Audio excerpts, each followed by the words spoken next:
I'm so mad. So mad. You have no idea. I am mad as a Kenyan, and probably I should also, I'm mad as an African. And you know what?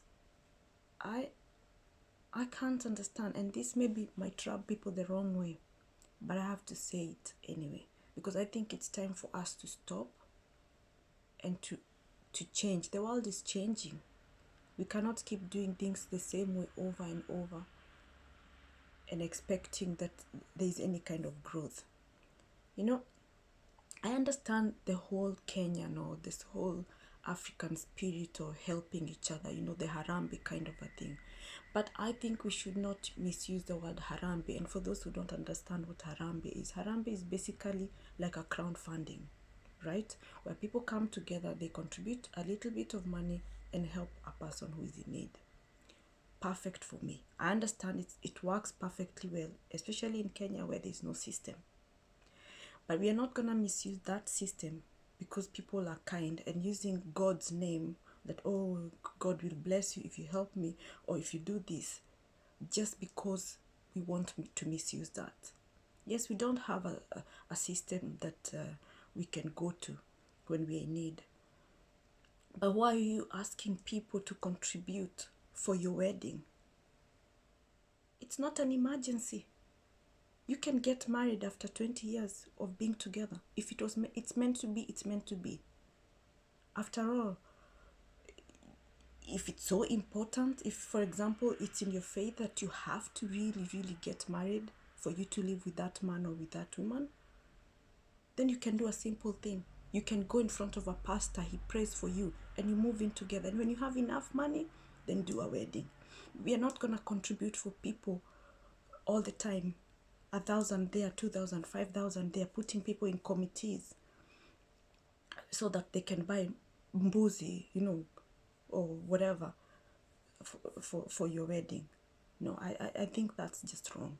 Another thing that we need to stop saying that people should contribute for. Why are we contributing for you to go and pay the bride price? Like, why are you even getting married in the first place if you cannot be able to take care of her? And for parents, those who demand that the only time they can allow the daughter to be married to a man is when they get the bride price, I can say shame on you, because I think if you really love your daughter, you should allow her to get married to that man. If he cannot afford the bride price today and you believe in that, he can bring it when he is ready, when he can afford it. And anyway, what is bride price? If you go back to the history, to me, I can almost call it more than a slavery. Because, and again, I also have to say that with that bride price, do you know that if you two separate, the family of your wife should be able to give you, or customarily, it's supposed to be that you should be able to get back your money or whatever goats or cows that you paid for that bride price. So that's why I call it modern slavery. But if you're doing it for tradition and you're doing it for fun, then don't let it to be a whole society that people have to come to you and they have to contribute for you to get married. No. Even our parents, they never asked people to contribute. They took the little money they had every time until they paid it off. For me, I'm not a believer of that. But for those who believe in it and they still want to continue that tradition, well and good. But please spare the rest of the people. We have a lot of things to contribute to. We have sicknesses, we have poverty, we have people who are hungry, we have education that people need to, sometimes you need to just contribute to a kid who needs education or clothing, just basic things. But those other things, they're secondary things. Another thing that I'm so annoyed with, I almost want to burst into tears when I say this.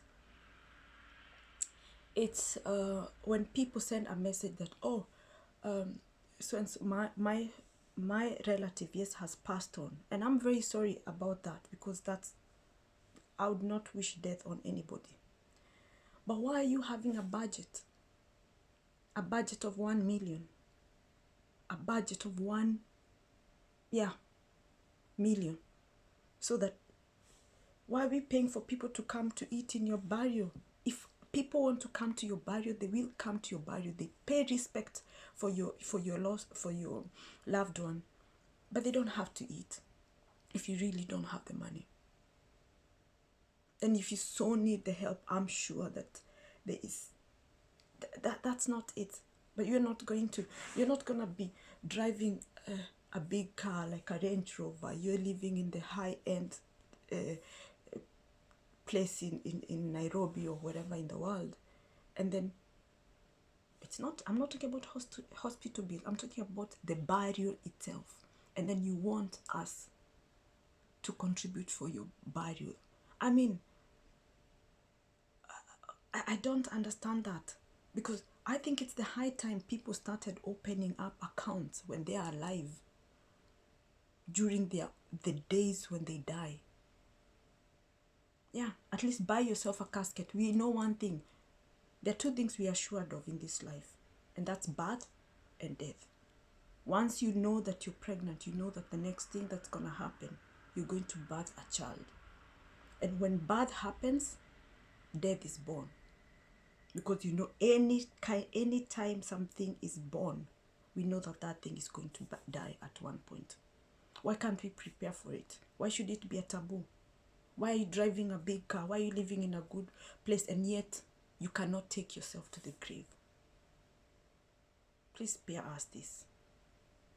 We want to contribute for the things that matter, like sicknesses. We have cancer, we have AIDS, we have corona now, we have all sorts of diseases. We have all, people with all sorts of sicknesses. And that we can contribute to. But we are not going to contribute for things that really, really are not necessary. If you want a big wedding, then work for it. But don't, please. We can buy you gifts. We can congratulate you for getting married. But we are not going to buy you a wedding. We're not going to buy you a wife, because you have to pay a bride price. Yeah. I don't mind contributing for things that really I feel they're important.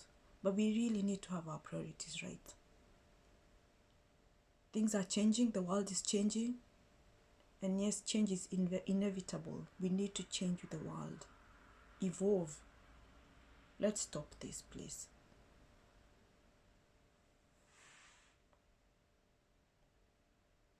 I'm so angry right now.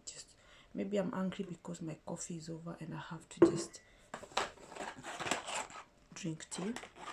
But that's not it. I think we should really behave ourselves. And we should be ashamed of ourselves if we're asking for things. You have to think. The other day we got a message from someone who said, "Oh, dear friends, I'm having a farewell party. Kindly contribute. Feel free to give us something that small." Why? Why are you even having a farewell party if you cannot afford it? Please make people some samosas and tea and invite them in the house, for God's sake.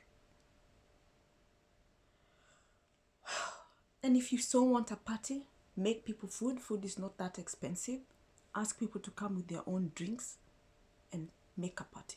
A party is not about having to be expensive or going to high-end restaurants and themes and whatever. No, I'm mad. I'm really, really, really mad. Yeah, I wish I could curse and say what I feel right